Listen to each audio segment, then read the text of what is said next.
Mother's Day po sa mga nanay sa darating linggo. Happy Mother's Wala po bang Day! sasali sa inyo sa Sagala kasi Maya po kayo. Ano po? Sorry si Maya. Wala pong sasali. Puro lang kayo sa gala, no? Sa gala. Sa gala. Hindi kasali sa Sagala. Ano po? Sa gala. Good evening po sa ating lahat. And of course, sa mga kasama natin online. So darating na linggo din ay ito na yung pag-akyat Race of Mercy sa kalangitan. Kaya sa susunod naman na linggo noon, yun naman ascended ng banal na Espiritu. Mukha bang nasa kapresensya ng banal na Espiritu yung katabi mo? Yung Espiritu nandiyan dyan, ano? So sa pagpapatuloy po, ano? Yung topic natin last week, ano yung binigay ni Brother Rene sa atin? How? Very good, no? how to improve, Improve our relationship with God. So, siyempre, tayo naman, para gumanda ang relasyon natin sa ating pamilya, kailangan gawin natin yung tama. Di ba, no? Kaya ito yung pagpapatuloy. So we have to do what is right. Kasi sabi po dyan, ano? Sabi sa Deuteronomy 12:24, be careful to obey all these regulations I am giving you so that it may always go well with you and your children after you. Maganda, no?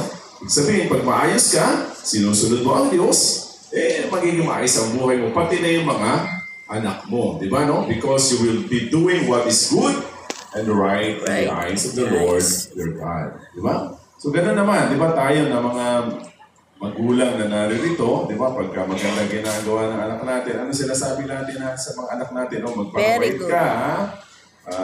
Sumunod ka sa teacher mo, no? Nag-aaral pa lang, di ba, no? Ngayon nagtatrabaho na, sumunod ka sa boss mo, ha? Para ma-promote ka, para lumaki naman yung ipaabot mo sa akin, ha? Kung may inaabot yung mga anak, no? May inaabot ba? Wala, inaabot ng malas, no? So, gano'n naman, di ba, no? Yun ang laging paalala ng mga magulang sa kanilang mga anak na maging mabuti, no? At tayo naman, yun ang pinapaalala sa atin ng Diyos na maging mabuti tayo para tuloy-tuloy yung daloy ng grasya at pagpapala sa ating pamilya. But sabi dyan, it is not enough that we avoid what is wrong, we must do what is right. O, alam natin yung mga mali, no? Na iniiwasan natin yung makipagchismisan, di ba? Iniiwasan natin yun, di ba, no? Di ba, parang... Amen. Di ba, no? So, iniiwasan natin yun. So, anong tama natin gawin? Magbigay ka naman ng papuri dun sa mga tao. Pwede naman yun, di ba, no? Na instead na ikwento mo sa ibang tao, yung mga hindi magaganda, ikwento mo yung tama. Alam mo yun si galing niya, no? Ang galing niya doon sa ginagawa niya, no? Alam mo yun si ma'am, ang bait niyan si ma'am, no? Although may nakikita kang pangit, wag mo nang pansinin yun. Mag-focus ka doon sa maganda. Ginagawa niyo ba yun sa mga nagtatrabaho dito? Nag-aaral pa ba dito?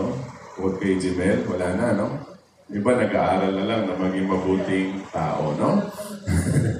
So, yun ang tamang ginagawa, no? Na ipakita mo din, magbigay ka lang ng halimbawa, hindi na nanahimik ka lang. Di ba? Diba, nakikita mo may mali, nananahimik ka lang. Dapat ipakita mo rin kung ano yung tama. Diba, halimbawa, no? Sa mga nag-opisina, meron tayong tinatawag na break, di ba? 15 minutes break, lunch break. Ilang minutes ba lunch break ngayon? 2 hours? 1 hour. Di ba kasi maabot ng 2 hours, no? Kasi nagre-retouch pa ulit, no? Sa CR, sabang nasa CR, nagkwekwentuhan. Alam ko yan, kasi dati naman ako nag-opisina, no? So makikita natin na, ipakita mo, pag sinabi 1 hour lang, di 1 hour, balik ka na. Di ba? Pero huwag mo silang magagalitan. Hoy, balik ka na! Huwag kayo na, binabayaran kayo. Tamad-tamad nyo. Huwag ganon. Masama yun. Dapat bumalik ka lang. Sumunod ka sa panuntunan, magbigay ka ng mabuting halimbawa. Amen ba yan? Meron ba, uso ba sa inyo yung employee of the month? May mga ganon ba dito? Wala, no? O kasi nagigitaan lang yun ng awayan, ano? Naingitan, no? Konti na lang nagbibigay ng ganon. Bakit kaya, no? Wala. Walang pondo. Kasi sabi nila, bigyan nyo na lang kami ng pera, wag na yung recognition, no? I-GC nyo na lang yung gift check. Di ba, no? So, yun ang pinakamagandang recognition. So, whatever you think is important, you invest on it. Di ba?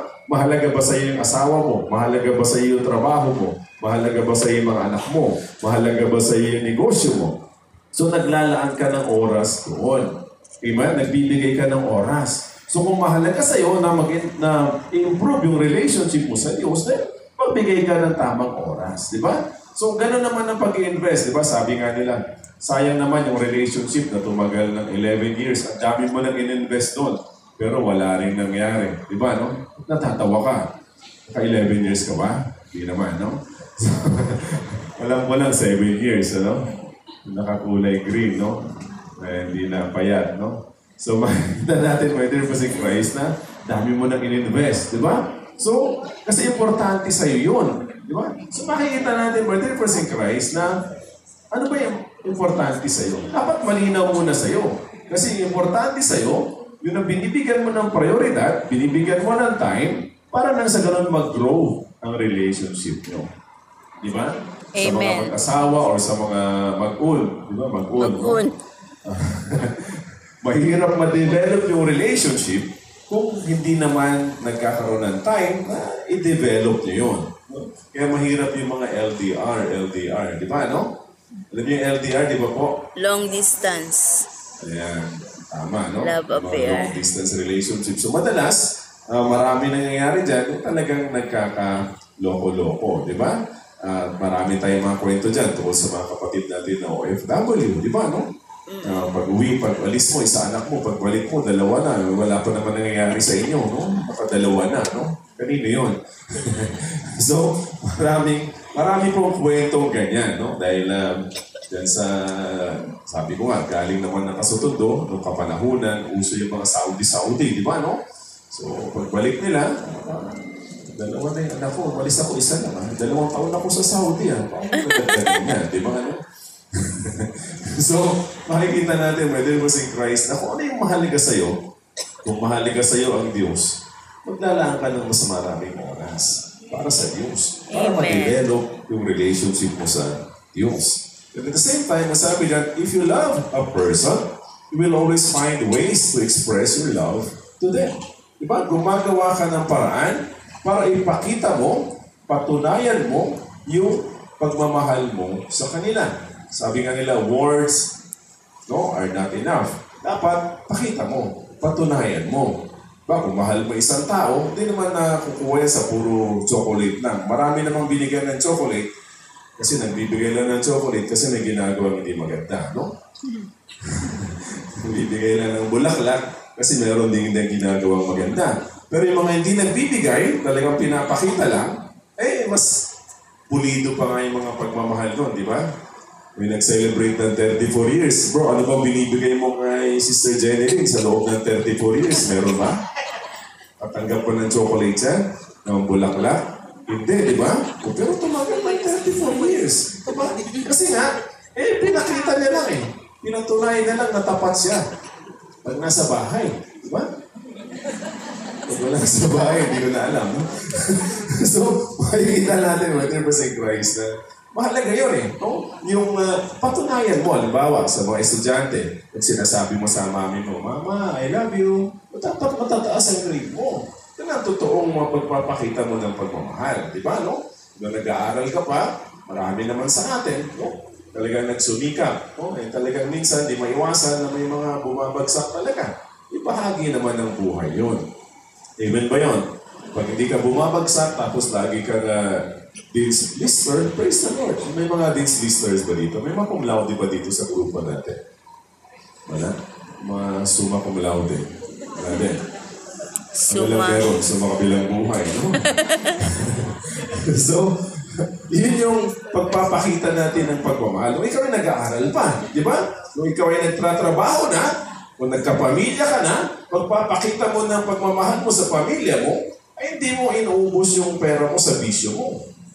Amen ba yun? Hindi mo inuubos yung pera mo sa mga barkada mo. May pamilya ka na Di ba? So, dapat ilagay natin sa tama. Okay na kung single ka pa, barkada ka, okay lang yun. Pero kung may pamilya ka na, hindi na pwede. No? Dapat ilalaan mo na yun para sa pamilya mo. Amen ba yun? Amen. So, mali na yun, no? Pwede pa si Christ, naghahanap ka ng paraan na hindi lang doon sa mga binibigay mo, kundi lalo tigit doon sa mga ginagawa mo. No? Na ikaw ay pinapatunayan mo na talagang totoong mahal mo o yung mga kasama mo sa loob ng iyong tahanan. So sabi niya, see that no one repays anyone evil for evil, but always seek to do good to one another and to everyone. Galing, ano? Always seek to do good to one another and to everyone. So kahit marami kang bashers, maraming gumagawa ng kwento para sa'yo, ikaw ay gumagawa pa rin ng mabuti. Di ba? Ang mahirap sa kapanahunan natin ngayon, pagka, di ba, social media, post ka ng post, di ba?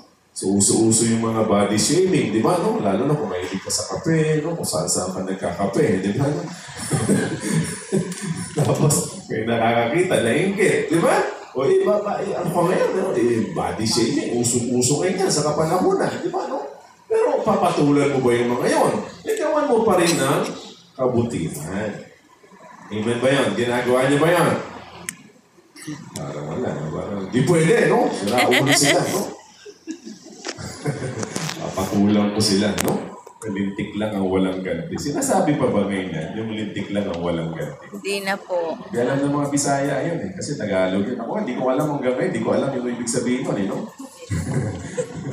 So, ito ba si Christ? Sabi niya, to whom much is forgiven, love much. Sinubawa ako na pinatawad ako ng Diyos sa aking mga kasalanan, dapat nagiging mapagmahal ako dahil pinatawad ako ng Diyos. So tayo lahat nagkasala tayo. Minahal tayo ng Diyos, pinatawad tayo ng Diyos, dapat tayo ang pinaka mapagmahal. Kasi alam mo kung ano mga kamalian na gawa mo. Amen ba yun? Amen. Diba? So tayo nandito ngayon dahil tayo nagsusumikap na maging maayos ang buhay natin. Pero hindi tayo lahat na nandito maayos ang buhay bago nakilala ang Diyos. Amen. Amen ba yun? Amen. Kaya kung ako pinatawad ng Diyos, dapat nagiging mapagmahal ako, hindi ako nagiging mapanghusga. Kaya, malinaw mo ba yun? No? Amen. Hindi ako nagiging mapanghusga. Ako nga eh, nagbago na ako kayo, di pa rin kayo nagbabago. Manimal kayo. Hindi pwedeng ganun. Amen? So, di pa sila nagbabago, ipagtasal mo sila. So, nagiging madasalin ka kasi pinatawad ka na ng Diyos. Di ba, naalala niyo yung kwento sa Biblia? Di ba, no? Na pinatawad siya ng hari, no? Sa kanyang kasalanan na napakalaki. Pero may utang sa kanya na mas maliit lang, binugbog pa niya. Di ba, naalala niyo yung kwento na yan sa Bible? Parang hindi na maalala, no? Basta may ganun, brother. Tama, may ganun, no? So, nagalit sa kanya ang Diyos. Pinarusahan siya. Di ba, no? Sabi niya, talagang dinala siya doon sa impyerno, kumbaga, no? So, ganun tayo. Pinatawad na tayo ng Diyos. Dapat nagiging mapagmahal na tayo. Lalo tigit doon sa mga tao na gumagawa pa rin ng mali sa bawat isa sa atin. So, sabi niya, God is not interested with what you can offer. He's interested with your heart. Ano ba pwede natin i-offer sa Diyos? Isa naman ang nagmamayari ng lahat. Offer mo yung bahay mo, kanya naman yun eh. Offer mo yung sasakyan mo, kanya naman yun eh. Offer mo yung pera mo, kanya naman yun eh. Ano ba pwede mong i-offer? Yung kalakasan mo. Si Lord naman ang nagpapalakas sa iyo. So mas interesado si Lord sa puso natin. Na habang ino-offer mo yung resources mo or mga blessings mo, yung mga treasures mo, ikaw ang pinaka-humble. Hindi ka nagmamalaki. Sabi ko nga, di ba?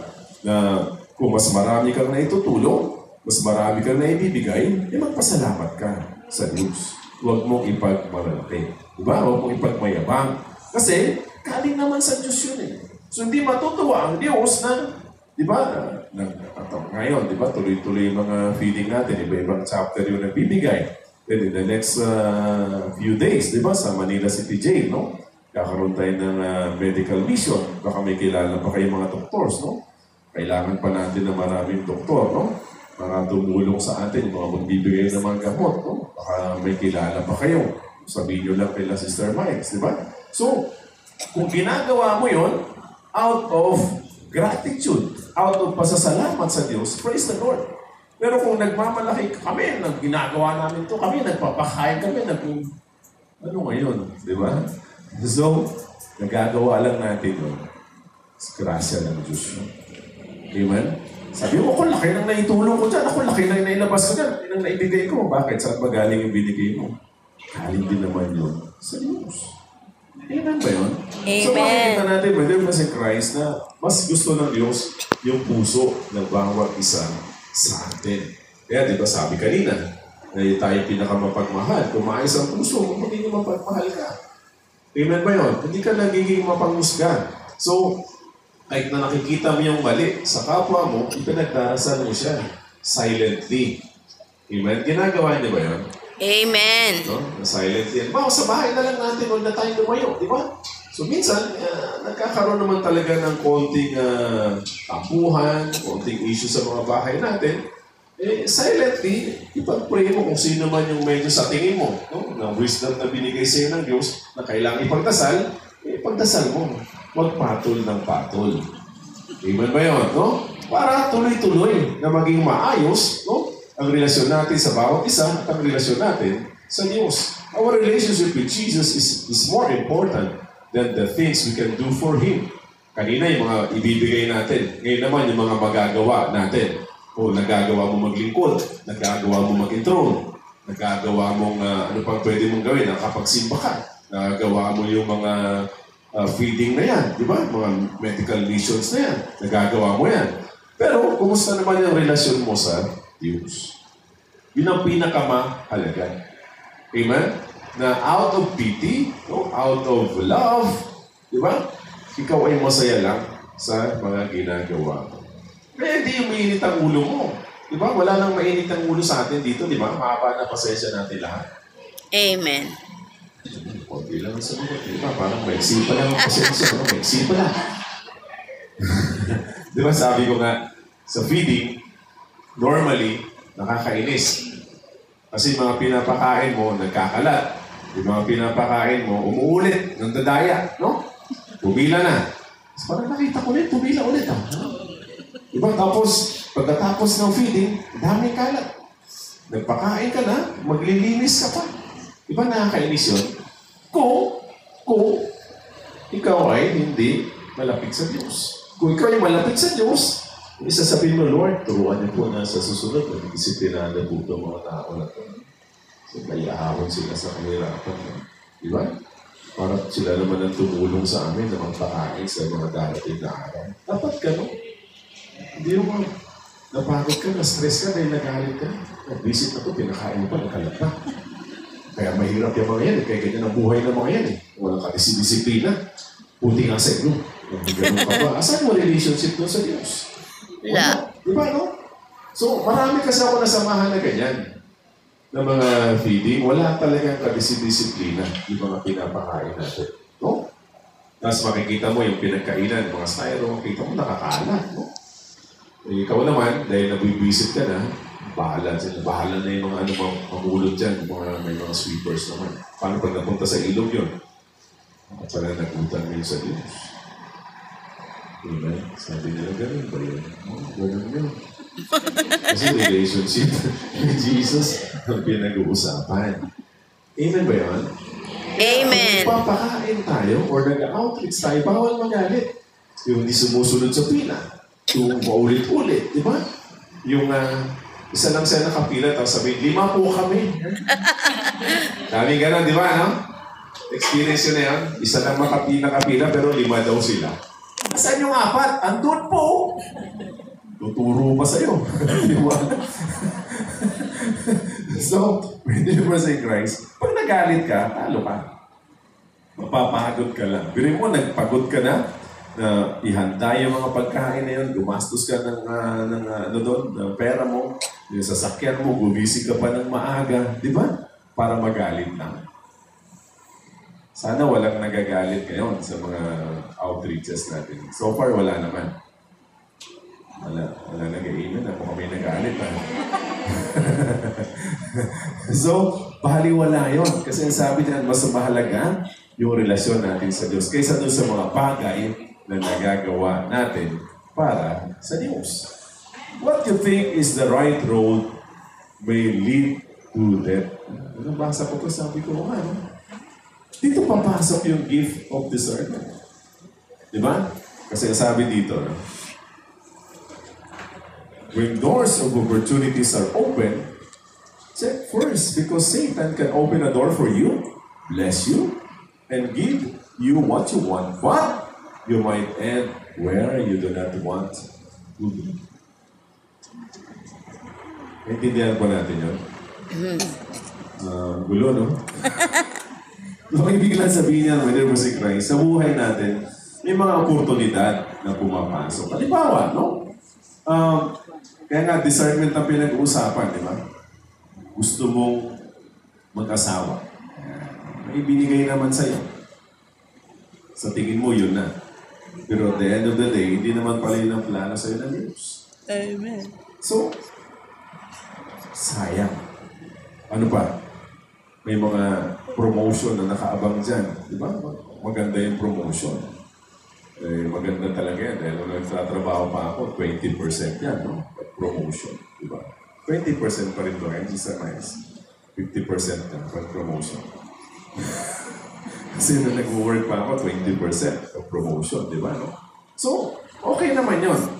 Kaya lang, baka mawalan ka ng oras para sa Diyos.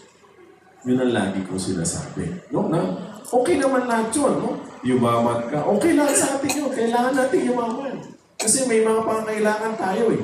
Yung mga nagsasabi na ayaw niyang yumaman, plastic yun. Diba? Lahat tayo kailangan natin yumaman. May pangailangan tayo sa kuryente. Di ba? Tuition ng mga bata, baon ng mga bata. Damit natin, kailangan natin. Normal yun. Di ba? Tapos dito pa sa friends, no? Na minsan nagiging issue, ano ba naman, magsishare na naman yan, no? Di ba tayo matatapos kakashare, no? Natural. Marami tayong ginagawa. Yan naman ay para sa kabutihan din natin. Akala kasi ng iba, ayoko na dyan sumama sa friends, no? Konting kilos, pera. Puro na lang pera. Puro na lang pera. Natural. Ganun talaga yun. Eh, nanghihingi ka naman sa Diyos eh.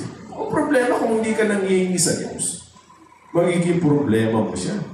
Sabihin, no? Kailangan naman ng Believer's Fellowship, kailangan naman ng Jacob's Work, kailangan naman ng Race of Mercy, lahat na lang kailangan natin, kailangan naman ng MMK.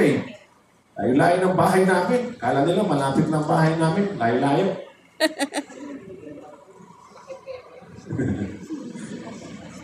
Nakaka-relate ko kayo? Amen. Di ba? Natural. Kaya nga humingi tayo ng grasya sa Diyos eh. Para magampanan natin, mga kailangan natin gawin.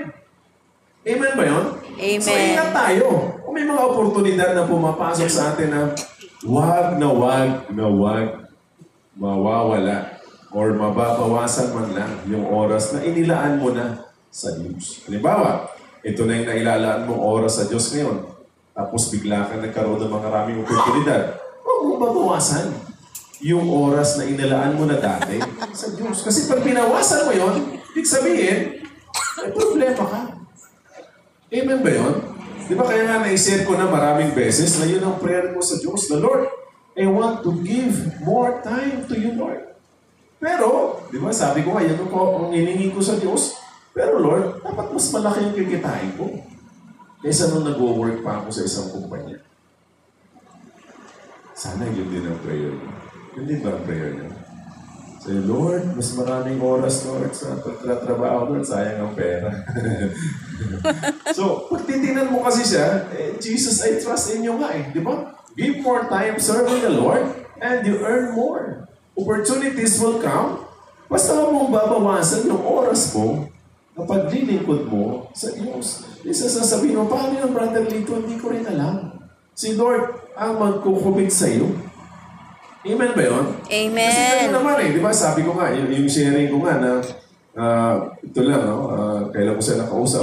Kumustahan lang. Sabi nga, Mr. Tolitz, kumusta na? Ang tawag nila sa akin. Dahil dito, di ba? Tolitz dito sa Manila. Kumusta na, Mr. Tolitz? Ano pinagkakabalahan mo yun? Sabi ko, okay, Lord. Very good, very good. So ano pa? Kumusta naman ang ano?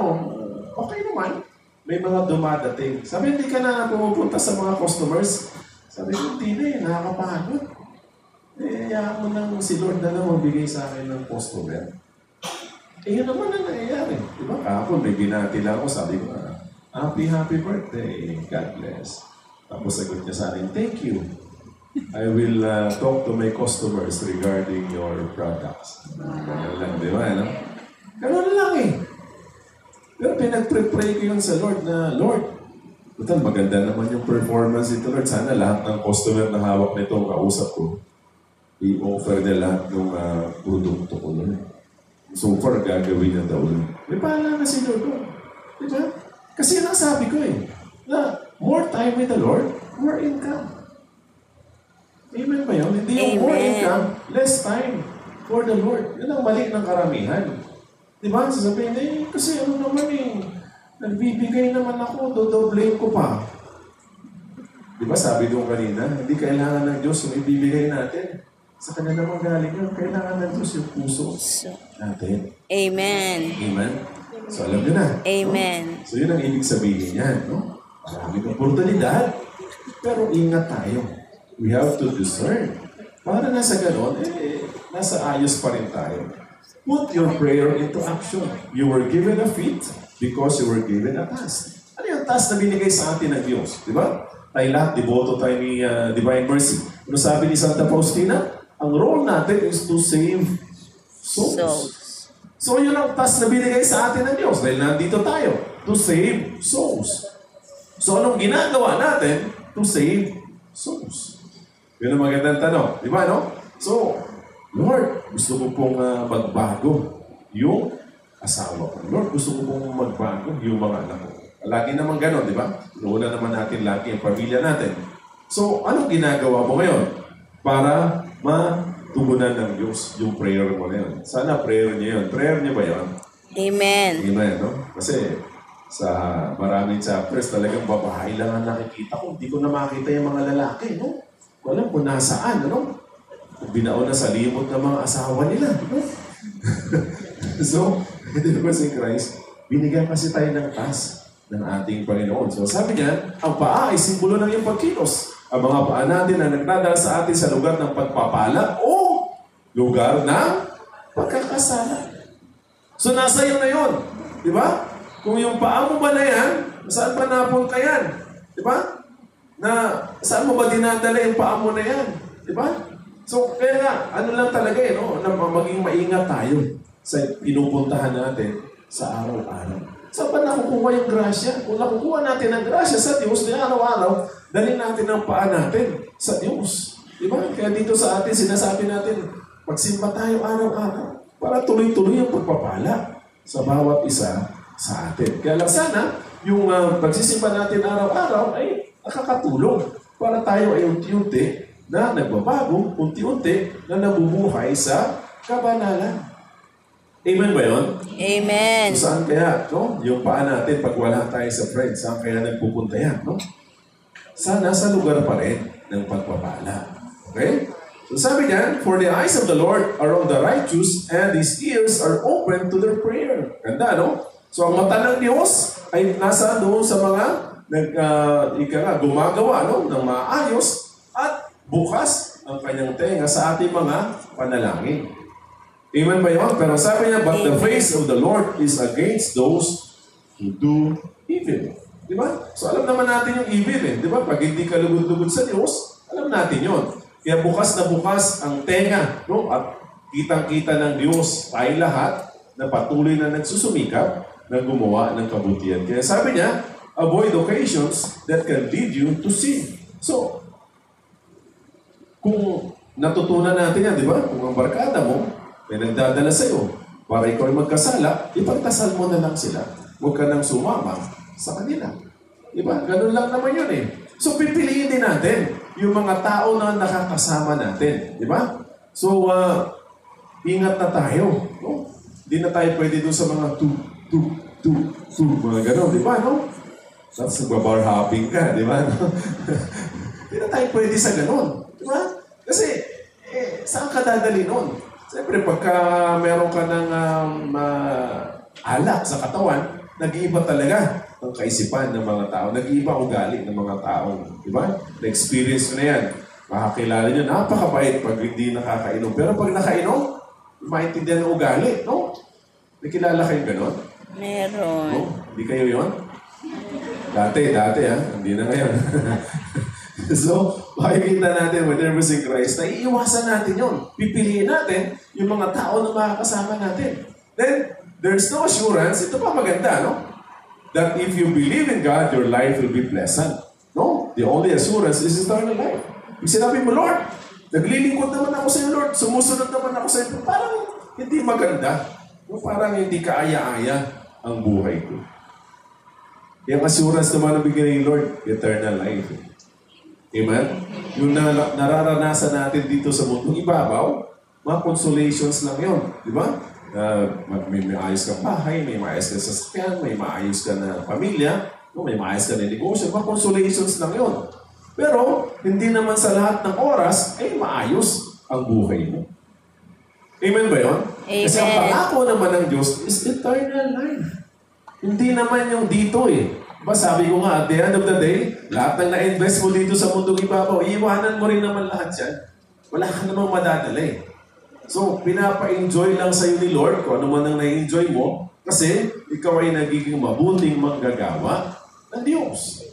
Amen? So, from time to time, may mga encounters talaga tayo within our family na hindi maganda. And that's part of life. Amen ba yun? Bahagi ng buhay yun. At kung may problema ka sa ganon, sa pamilya mo, may kwento mo kanina, kwento mo lang. Sa Diyos ka lang magsubok. Huwag kay tulfo. Di ba? Kasi maraming ganon, nakakalungkot, no? Pamilya, pinapatulog mo pa. Bakit? Pinapahiya. Pamilya mo ilalabas. Di ba, no? Nakakalungkot, di ba? So kung may problema ka, dito lang tayo kay Lord. Di ba? Doon lang tayo maglupasay, dito lang tayo umiyak mo. Punuin mo ng luha itong lugar na to, pwede. So, walang masisirang pamilya. Amen ba yun? So, makikita natin, Brother si Christ, na yun ang pangako ng Diyos. Eternal life. Ngayon, kung magaganda ang nangyayari sa buhay mo ngayon, praise the Lord. So, tuloy-tuloy, mas lalo kang maglingkod sa Diyos. Amen. Amen? Ganun lang yun. No? Kaya sabi pa dyan, we need someone to love and we need someone who will love us. So alam naman natin yung someone who will love us. Alam na natin yung si Lord John, di ba? Amen. Pero dapat, meron din tayo mga tao na minamahal natin na walang kondisyon. Yan ang mahalaga, di ba, no? So pag nagmahal ka na walang kondisyon, tuloy-tuloy ka lang na nagiging mapagmahal ka. Kaya mga taga-friends, mapagmahal yan. Amen ba yun? Amen. Sigurado kayo? Amen. Di ba? Mapagmahal yan nang hindi nag-aantay ng kapalit. Diba, Amen. no? So, ganun lang naman eh. Kailangan natin kasi, kailangan natin yung mga bagay na ganyan, ano? Yung, sabi nga nila, yung affirmations. Kailangan natin yun. Para na sa ganun eh, psychologically, hindi natin yan dito gagawin. Hindi man ako psychologist, no? Kailangan natin yan. Para mas nagiging masaya ka. No? Mas nagiging energetic ka. Mas nagiging maayos ka sa buhay mo. Amen? Then, sabi niyan, blessed are those whose way is blameless, who walk in the law of the Lord. Blessed are those who keep His testimonies, who seek Him with their whole hearts, who also do not do no wrong, but walk in His ways. Ulit-ulit sinasabi, blessed. Blessed. So, kung ginagawa mo yung tama, ay talagang tuloy-tuloy yung pagpapala na darating sa iyo. Diba sabi nga nila, kung ikaw ay patuloy na gumagawa ng maganda, ay magaganda rin ang nangyayari. At meron pang dinudugtong yan, no? Sabi nga ng natin kasabihan, the best is yet to come. Amen? Amen. May inaasahan pa ba kayong best na nangyayari sa inyong maganda ngayon? Amen. Sigurado kayo. Amen. Huwag yung beast, ha? Iba yung beast, no? Eternal life.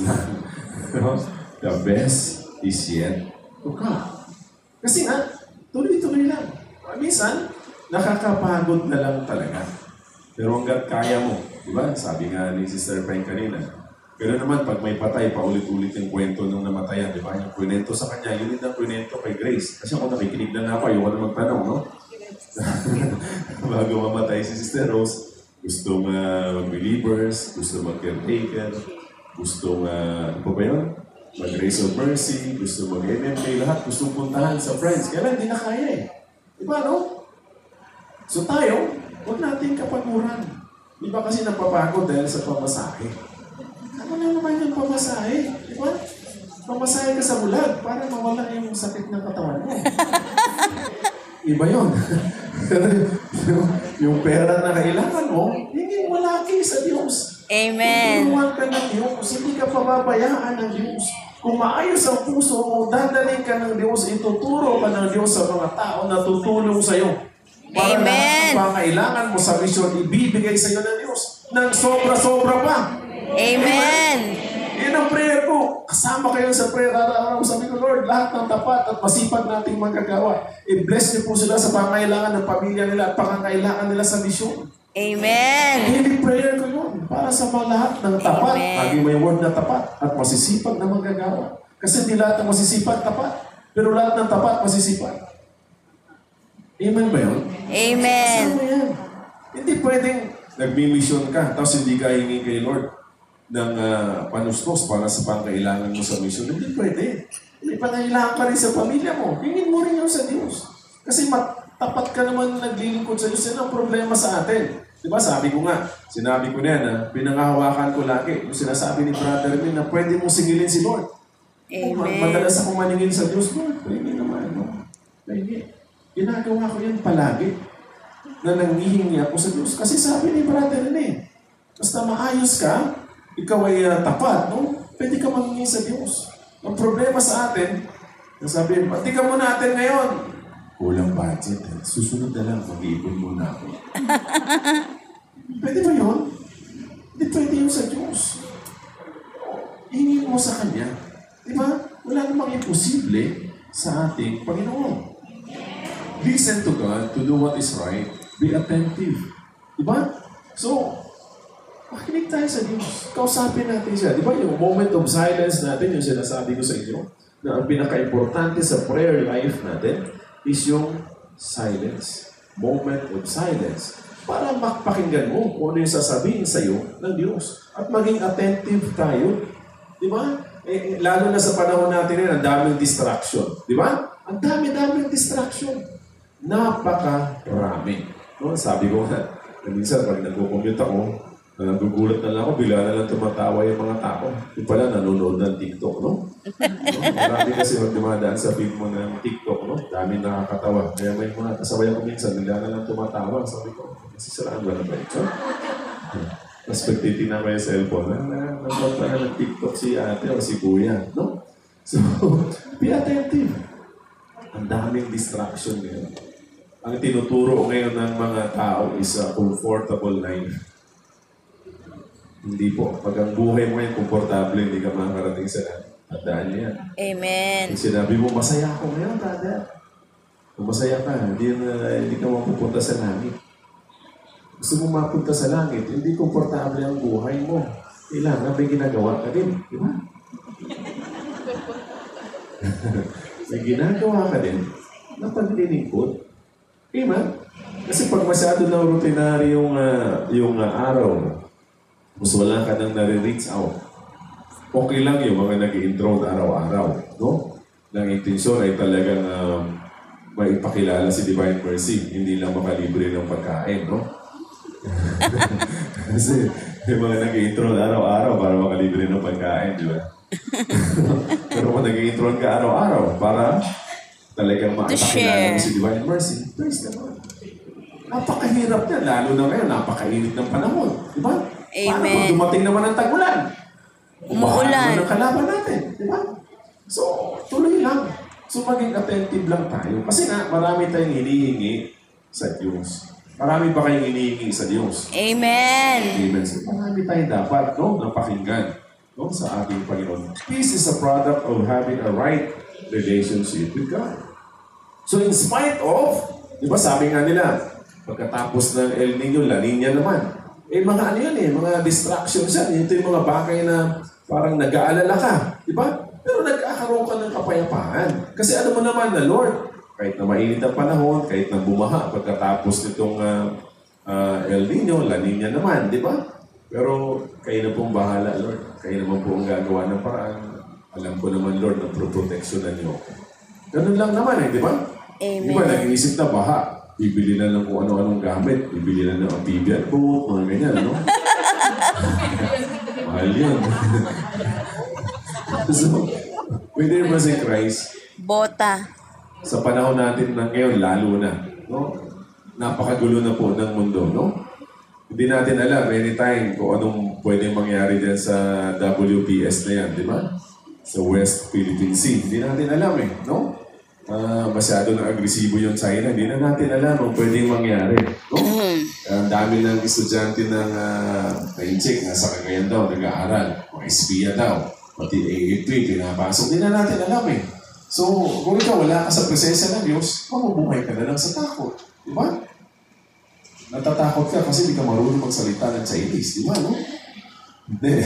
Pagka nagkagulo na, pumasok na yung mga nuclears, yung mga chemical weapons, ano mangyayari sa atin? Wala tayong magagawa. Pero ang Diyos, may magagawa. Amen. Di ba? Kung ano yung ginawa, no? Ni Divine Mercy sa Vilnius at Krakow. Alam niyo yun, di ba, no? Tinamaan ng Poland. Pero ang Vilnius at Krakow, walang gasgas. Di ba, no? Kung ganoon din tayo. Dumating man yung mga yan, dahil tayo mga totoong deboto ng Divine Mercy, maayos ang buhay natin. Wala tayong dapat ikatakot. Amen. Yung mga chemical weapons na yan, kusang aano sa atin yan. Iiwas sa atin yan. Di ba? Yung mga nuclear na yan, kusang iiwas sa atin yan. Amen? Amen. Kaya hindi ka nag-aalala. Nag-aalala ba kayo? Hindi po. Pinabukasan ng mga mahal niyo sa buhay. Kasi ng mga sagot mo, hindi sila sigurado, Lord. So, kung ikaw, maayos ang relasyon mo sa Diyos, Jesus, I yung trust peace, no? in Ang nagiging bunga dito. Sabi po dyan, heaven is the result of how we live our life here on earth. Diba? So yung langit, no? Makakamtan lang natin yan, depende sa kung paano tayo nabubuhay sa ngayon. Amen? Amen. Kung sinasabi, dapat ang langit dito pa lang nararanasan na natin. Hindi yung kailangan mong pamamatay para maranasan mo ang langit. Hindi. Kapag tayo buhay, yung loob ng ating tahanan, di ba yung challenge ko lagi, dapat ang tahanan natin is langit. Yun ang pakiramdam ng asawa natin, yun ang pakiramdam ng mga anak natin. Pag nasa bahay sila, nasa bahay natin, langit ang pakiramdam nila sa bahay natin. Dahil sa iyo na isang anghel. Amen. Hindi anghel. Di ba? So, ganoon lang naman yan eh. Na, ayusin mo na. Kung talagang gusto mo makarating sa langit, ayusin mo yung buhay mo. Then, ito po, ano? Ang pinakamagandang sinabi ni St. Anthony de Padua. The only joy I have is to see God looking at me, smiling. Diba, lagi mo sinasabi si Divine Mercy. Pag tinitigan mo yan, pag nakangiti sa'yo yan, maganda ginagawa mo. Pero pag nakasimangot si Divine Mercy sa'yo, meron kang hindi magandang ginagawa. Amen. So ano kaya? Nakangiti kaya si Lord sa'yo ngayon? Nakangiti. O ikaw lang ang nakangiti? Lord, ngitian mo naman ako. Nagngitian tayo. Di ba, no? So, may nervous in Christ, ganun lang naman, ano po? Nasabi ko nga, namamasyal lang naman tayo dito. Di ba? So, ayusin na natin yung pamamasyal natin. No? At pamasyal na tayo habang buhay pa tayo. Yung pagpatay ka, nasa ka namamasyal. Kasi hindi ka makakit-akit sa langit. Amen ba yun? Samantalang kung nandito pa lang tayo, naayos na natin ang buhay natin, pumapasyal na tayo sa mga dapat nating pasyalan ng mga taong nangangailangan. O paano nangangailangan na makilala nila ang Diyos, ginagawa na natin yun. Then, very good. Diba? Pinapasyalan mo na yung mga tao. Nakakapasyal ka pa. O, sa Iloilo. Nakakapasyal ka pa sa Manawan. Sa Cagayan de Oro. Di ba? Sa susunod sa Batanes. Mabuhay ka ba? Hindi yung patay ka na, saka mo pinuntahan yung mga lugar na yun. Di ba, no? So, magagawa mo lang yan, Brother St. Christ. So, ginagawa mo yung mga bagay na kalugod-lugod sa Diyos. Amen?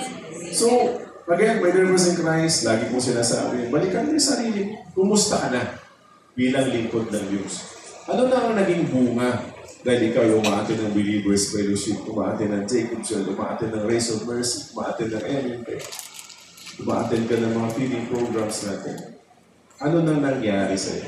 Kumusta ka na? Diba, no? So sa tingin mo kaya, no? Ay tuwang-tuwa na si Lord sa iyo ngayon dahil sa mga pagbabago na nangyari sa iyo at sa pamilya. Amen. So yun ang pag-nilay-nilayan natin mamaya, no? Bago tayo matulog.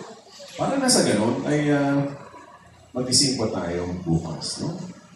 Yung sabi ko nga, tayo ang mag-decide kung anong oras tayo matutulog mamaya, di ba? Pero kung sino sa atin na magigising bukas, hindi tayo mag-decide. Kahit naka-alarm ka pa, sabi ko nga, kahit naka-alarm ka pa ng 3 a.m. dahil magdadasal ka ng chaplet, pag hindi ka nagigising ni Lord, wala ka na magagawa. Amen ba yun? Amen. Ano kaya natin gawin? Yung ayusin ang buhay natin. Ayusin ang relasyon natin sa Diyos. Pakinggan natin ang sinasabi sa atin ng Diyos. Sana, no? Ay, unti-unti, huwag na ikaw ang naghahari sa buhay mo. Di ba sabi ko nga palagi, malalaman mo lang kung ikaw ay maayos ng relasyon mo sa Diyos. Kung si Lord na ang nagdesisyon sa buhay mo. Pero kung ikaw pa rin ang nagdidesisyon sa buhay mo, medyo malayo ka pa kay Lord. Sabi mo, maintindihan naman ni Lord. Yeah. Alam naman ni Lord mga ganun pa, no? Kaya po pa ng kakampi, no? So, my dear friends in Christ, yun ang